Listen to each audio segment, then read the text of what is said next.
Heather moorland is rare on a worldwide scale, with around 70% of the world's heather moorland located in the UK. This special habitat and the plants and animals it supports is nationally and internationally important. An area of 44,000 hectares of moorland has been designated a site of special scientific interest for its heathland habitat and breeding birds.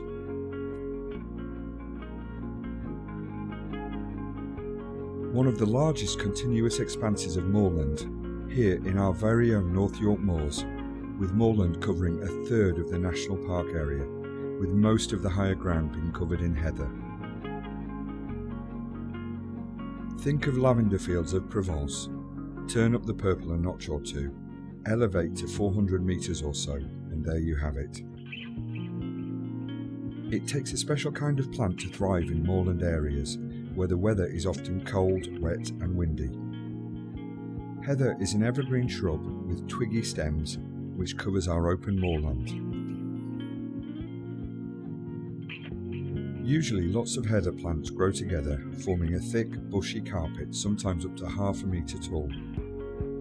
This helps the plants to survive strong winds in this harsh environment.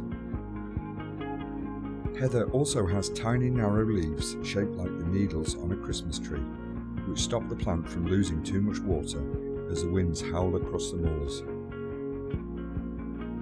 Bell heather has dark pink or purple shaped flowers. It generally flowers first in late July.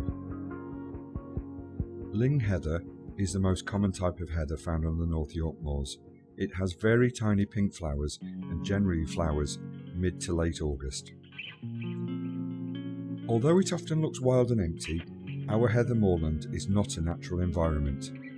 The stone crosses, burial mounds and boundary markers reminds us of man's influence on the land. Most of the moorland now is carefully managed by farmers and landowners so that they can make a living from sheep farming and grouse shooting. Without grazing and management, trees would start to reappear, and over time, forests would displace the moorland. On the moors in early summer, you'll hear the call of the moorland birds, such as the red grouse, the curlew, and the golden plover. Later, as summer evenings draw in, the flowering heather turns the moorland into a purple carpet that stretches for mile after mile. The great news for walkers is that much of this moorland in the North York Moors is open access land. This means that you can enjoy miles of spectacular moorland on foot without having to follow a defined path or track. Nectar from the heather flowers makes excellent honey, and local beekeepers often bring their hives onto the moors in late summer when the heather comes into bloom. If left undisturbed, heather plants will live for over 20 years and the stems eventually become very tough and woody with few leaves or flowers. Consequently, the gamekeepers manage the heather by burning it when the stems start to get about welly top height. They burn different patches each year in rotation so that there are always areas of short heather and tall heather close together. Burning takes place over the winter and in early spring, when there are no birds nesting on the ground and the soil is generally wet.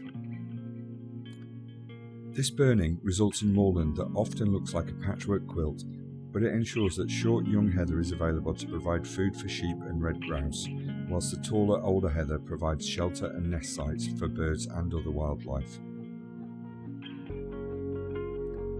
Burning of heather is a contentious matter from an environmental perspective, and in recent times the alternative of cutting or swiping heather has been employed to cut back the older woody heather.